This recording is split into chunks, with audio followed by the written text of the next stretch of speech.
Beatrice. Hi, Beatrice. So thank you for sharing your notebook with me. So your book is reading a story cool, right? So I actually looked at Beatrice's notebook and I saw some of the notes that she was making about the themes that she saw in her book. And so we're going to pull out one of the themes and we're going to talk about that today.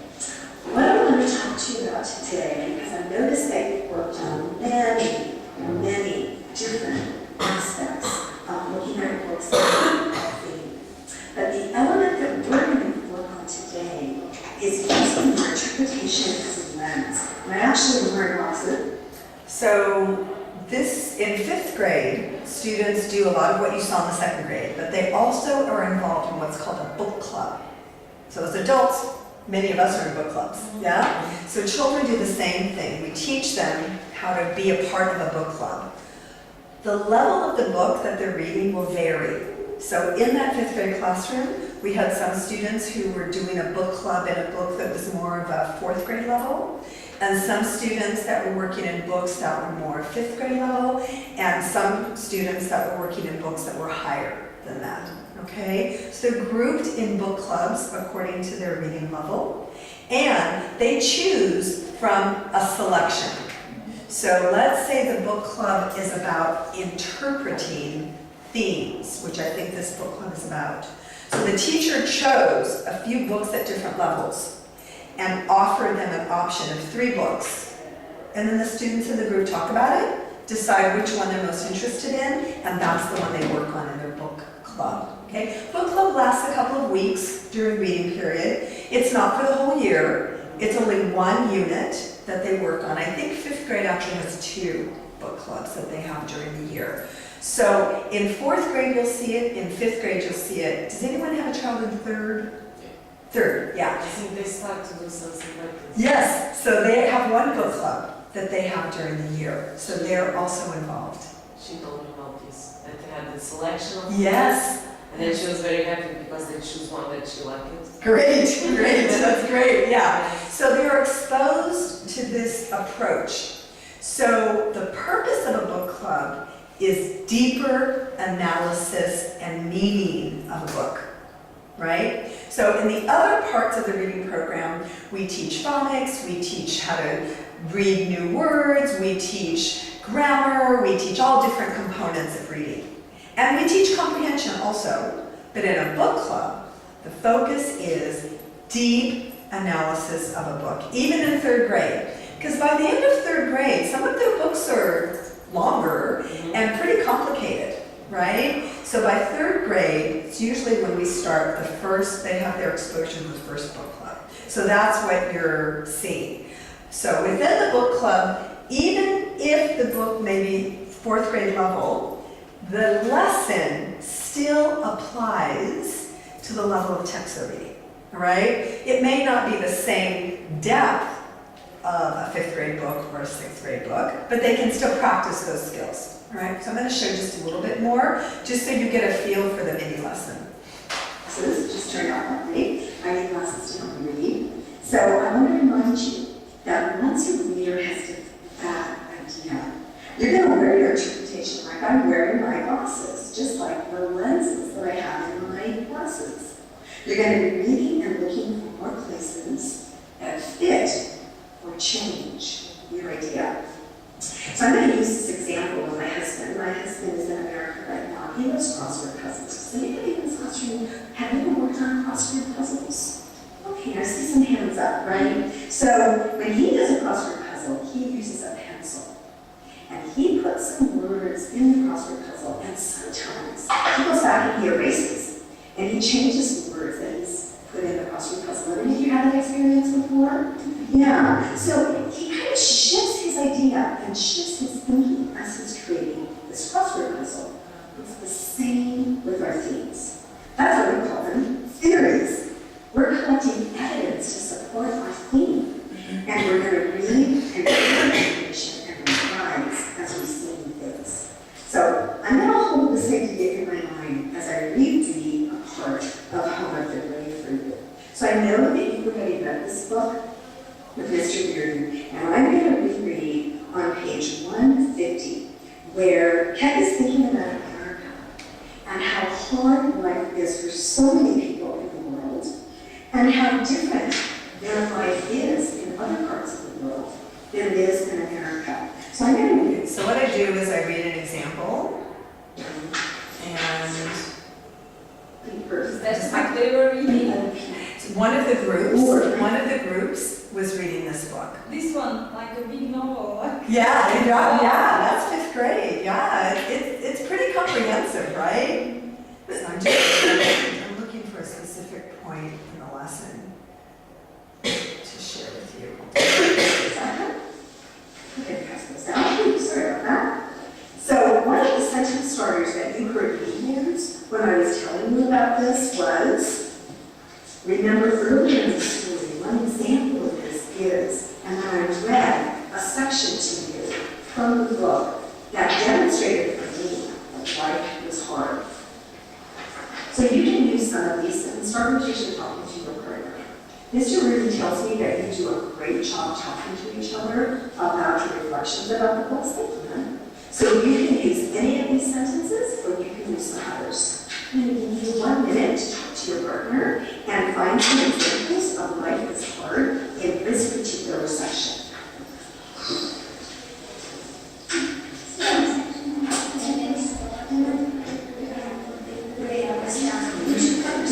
I would say somebody was dying and So you notice how right away they got together with their partner, and what were they doing? I'm going to look for one other thing I want to show you. What did you notice that they were doing when I told them to go ahead and get together with their partner and do that in work? small groups of pairs discussing. Mhm. You ask them to discuss. And did I have to prompt them very much? No. I really didn't, right? I mean, they just got right to work.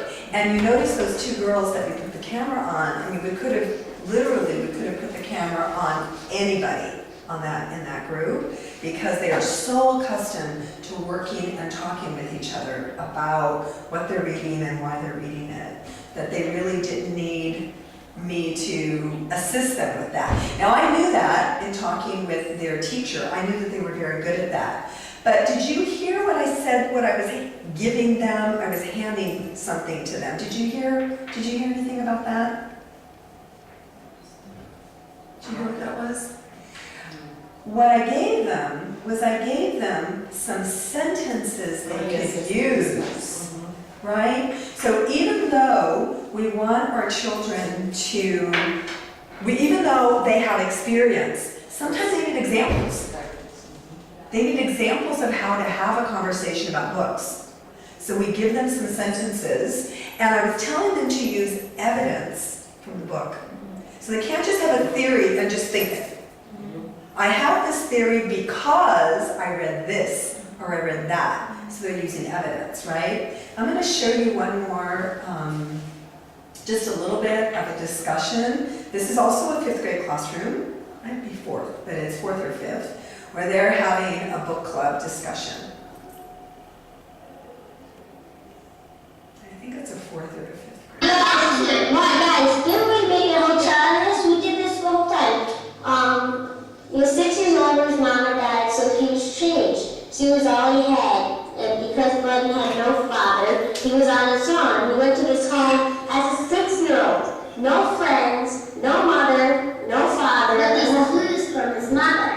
Right, but I'm 6 years old. Yeah, you don't understand those clues. Exactly, but now what you think he's starting to understand? Like, some of these clues were his mom said, well, what was those clues? When one door will close, another one will open. And when you're 6 years old, you don't understand. But now he's understand that we're talking about you better, like in the beginning, about how 6 is a hard age because you better understand, and if you don't come to clean to big mix, they'll knock you out over instead of just taps and stuff. Yeah, and you see the way the mother, we already talked about this, that the way the mother says all these things, it's as if she knew that she wasn't going to be around for long, and now we have this evidence.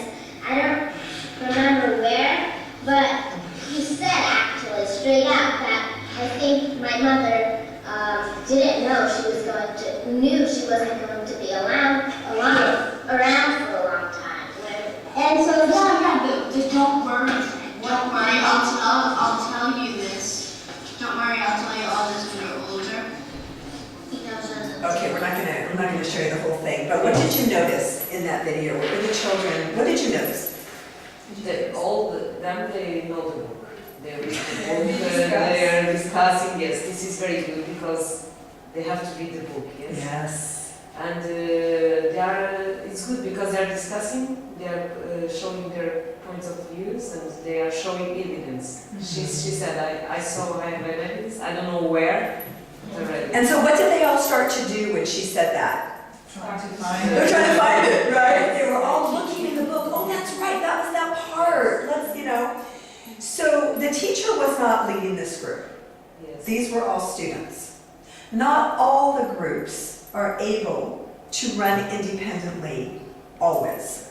All right? So the teacher has to decide, when do I need to be there? How can I help them to be able to run their group alone? But this is our goal. Our goal is, and truthfully, in that class where you saw me do the mini lesson, they did a great job. You remember that, Kimberly? They really did a good job. I intervened with each group. I went and listened in, gave some advice, moved on, but really, they didn't need me. And there was one group that had a very heated discussion because 3 of them all agreed and 1 disagreed. And so they kept putting him on the spot, but he was able to find evidence in the text to support why he thought the opposite. So yeah, it's powerful when they can get that engaged in the conversation. Yeah. So a part of the lessons are about strategy and teaching them phonics and teaching them spelling and teaching them all of those elements. But another part is how to deeply comprehend a book. And that starts in 3rd grade. Sada said her child was just starting in a book club, her daughter. So she said, she's very excited. The book they chose was the book she wanted, so she was really excited. And so you'll see that as your child is in 3rd, 4th, and 5th grade. But in lower grades, all the comprehension questions that we ask at home and the teachers are asking are building towards this kind of an experience. Yeah.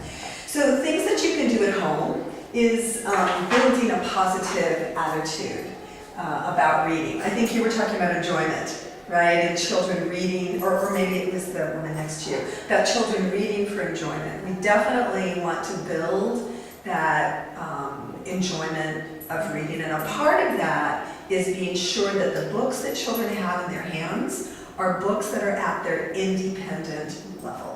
That's really an important thing we can do as parents to help our children. And we're their cheerleader, right? We're cheering them on.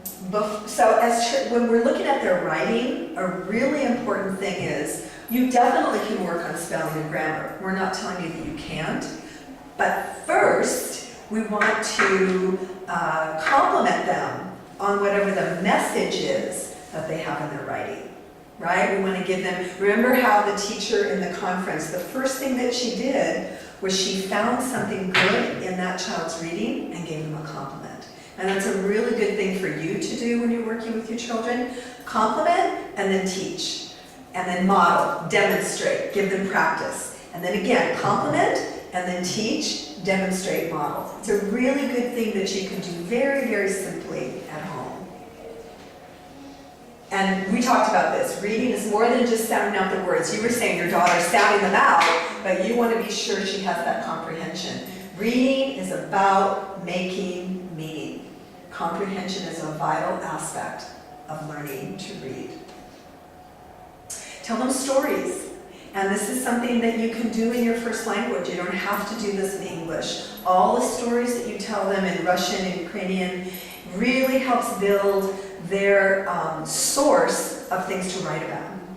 Often our children will write about stories that they've heard from home, stories of their family, things that happen at home. Sometimes you're a little embarrassed about the stories they tell us about things that have happened at home, but they make for great stories. They make for great stories. You all like wine. Yeah, yeah, we know all the things you're drinking and you're eating. When you go out and stay out late, we know all about it.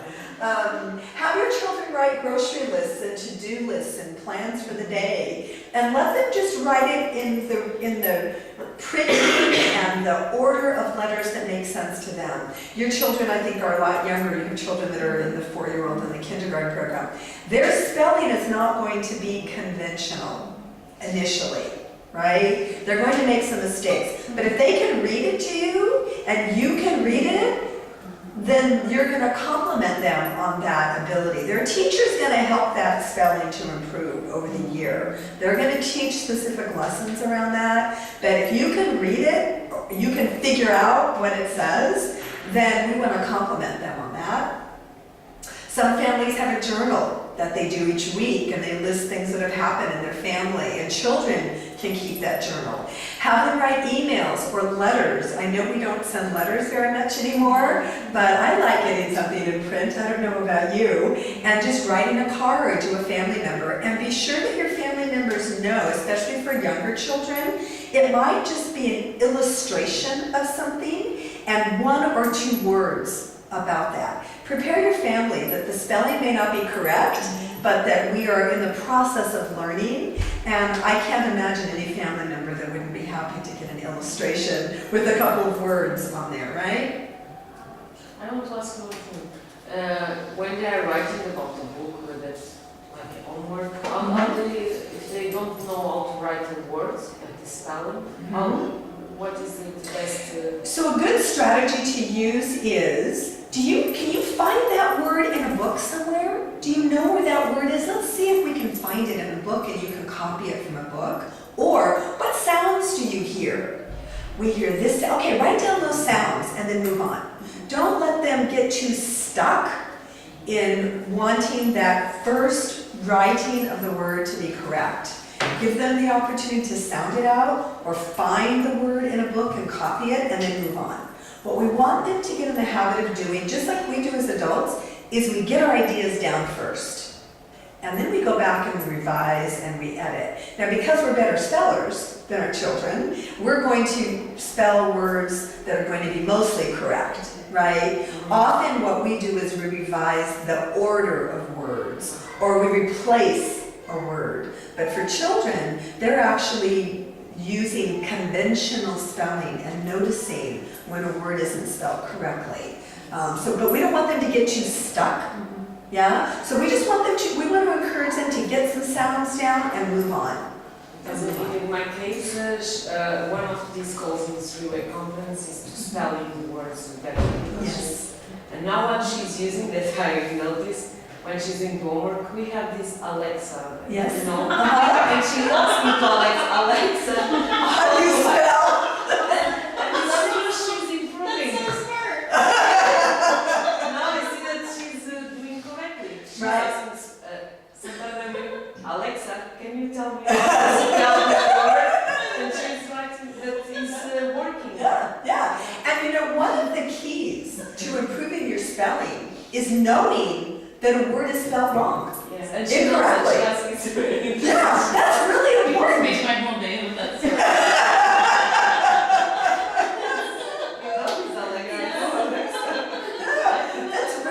That's a great skill. Yeah, she is resourceful. That's amazing. Yeah, because the truth is that our children have so many tools available to them that we never had. For one thing, when you're using Microsoft Word, it underlines a word if it's misspelled. So right away you know that a word is misspelled. Or sometimes it'll actually click to the correct spelling. So our children need to spell correctly. They need to know how to spell words, but they also can use all the tools around them. So I think that's really smart. Because in our time we use this dictionary. I think Right. they are not so patient to go to dictionaries, no? Yeah. It takes time. Yeah, And yeah. But they might have an electronic dictionary too. Sometimes they'll do that. So there are lots of ideas in this handout that I've given you. Obviously you're all doing it. Read with your child, read to your child, and read as a family, and ask your child questions about what they've read. I know that we've talked about these. Have children read books about topics of interest that are easy for them to read. There's nothing wrong with them reading and rereading. In fact, I'll share an article with you that you can take home and read about the power of rereading something that they've read already. Be sure they're reading over their long breaks. Share the story of their name. This is often something that's really interesting for children and gives them something to write about. Write a critique of a movie or a TV show. And again, they can write it in their words. Don't focus on drilling with flashcards. You certainly can. You certainly can. But we don't want that to be the only thing they're doing. So find opportunities to reread familiar books so your children can learn about words in a meaningful context. And then I think we've already seen some pictures. We've seen some of these pictures already. This is a book room, so you see all the different levels there. So there's a bunch of books at level G, book level H. These are books that teachers use to do small group instruction at that level. So teachers are working at teaching the instructional level, while children are practicing at their independent level. And we just keep that process going and going and going as they go through the grades. There was one other thing I wanted to, a couple of other articles I wanted to share. Any other questions that you have about reading before we close? It's almost time to finish up. Any specific questions that anybody had? There are a lot of second-language families that have 2 and 3 languages in their home in this group, so it's good. It's amazing. One of the questions I had, but I think I figured it out while you were talking. We're told that children have to read a certain period of time, depending on their grade level at home. Does that mean reading to themselves independently, or reading aloud to a parent, or it's a mix and match? So you definitely want to double check with your teacher, but I'm betting that most teachers are very happy if they're reading aloud to you or if they're reading to themselves. I don't think that teachers will complain if they're reading for 30 minutes aloud to you, because children need both. They need to be able to read silently to themselves, especially as they get older, but it's great for them to read aloud. Great. They can practice their fluency, they can practice using expression. So I don't know, Kimberly, but that's what I would say. Even in some of the younger grades, I know having you read to your child will also count. Because I think Okay. a teacher's goal for the reading log or assigning the number of minutes is just to keep that reading happening at home. So you absolutely can go from you reading to Anna, or she reads to you, or vice versa. So, yeah. Me reading to my child, we don't count that time. So I Yeah. have her sit down, which she, after school and after all the activities, frankly speaking, quite hates most of the time. Yeah, so maybe mix it up a bit and have Yeah. that time when you're reading to her count as a reading log, because it's all about them being exposed to text, and hearing it from a fluent reader is also another way to improve their reading abilities. So yeah, I'd say mix it up, because you don't want it to be a source of frustration for them. We want that love of reading to instill at home. Like, that's really your job as a parent, is to just keep that love of reading going. Teaching them skills, you can do all that up to the teachers to do. So yeah, the more enjoyable that you can make the process, I'd say would be your best bet. My daughter is also in the same grade, different classroom. The homework is saying that she will read 20 minutes out loud to you, and I have to sign it. So I have to hear her read to me out loud, and I have to sign it. Anna doesn't like reading out loud, and I have to warn her all the time. I need to hear, and she reads like this. I don't understand, please a little bit louder. So she doesn't read, but specifically they wrote on the homework that you need to hear out loud and then you sign it. Interesting. I always ask Nikki to clarify that and let Nikki know that she's not that keen to be reading out loud, and see if she could let you alternate days or something like It's that. not for me, it's Yeah. printed for every kid. Yeah. Yeah. Since beginning of I think they make it all year now. Yeah. Since beginning. Yeah. Often teachers, if you explain to them any kind of a challenge that you're having with your child, often teachers will make an adjustment. I don't know how I can make her more like it to read out loud. I don't know how I can do that. I need also one question. This is more a content of a book. My daughter, the younger one, EC4, she's 4 years old. She wrote a book. It was about, and I read it at night, so I don't look at the first investigate what is this book. And it is about the homeless people living in an airport. I think in US, mostly because the book was printed, I think. A dad lives with a boy in the airport and their mother dies and they had to leave in the airport, but when they see the police they run away, they play somewhere else, and how they find things to eat, how they sleep places, so they are trying to not to be noticed. And I said, wow, what is it? I mean, why? But I am not trying to save my child from the realities of the world because she will see it, but she didn't see it in the real life example. That's because in airports here we didn't see anything. In Europe, maybe more in the States, I don't know. But it was really sad, and she was saying, Daddy, can we go to a house somewhere, maybe more, settle down somewhere? And she was saying, maybe when we have enough money. So to gain money, they are, how do you say this, car carriage, to carry the luggage. The kids are sometimes pushing it and getting money with that, but they are not trying to call to the police. I said, if this is a library, it must be all books are evaluated, all books are checked. But I don't know if it is the level. I told the teacher, she said that she will check. I don't know what is your idea about it. I don't say right or wrong, but I was surprised. And she was very interested, by the way. She was really looking at this. Yeah. So the book reading I is don't know. The fiction books are okay. They are made of stories. Even though I don't like the prince and princess stories so much, gender.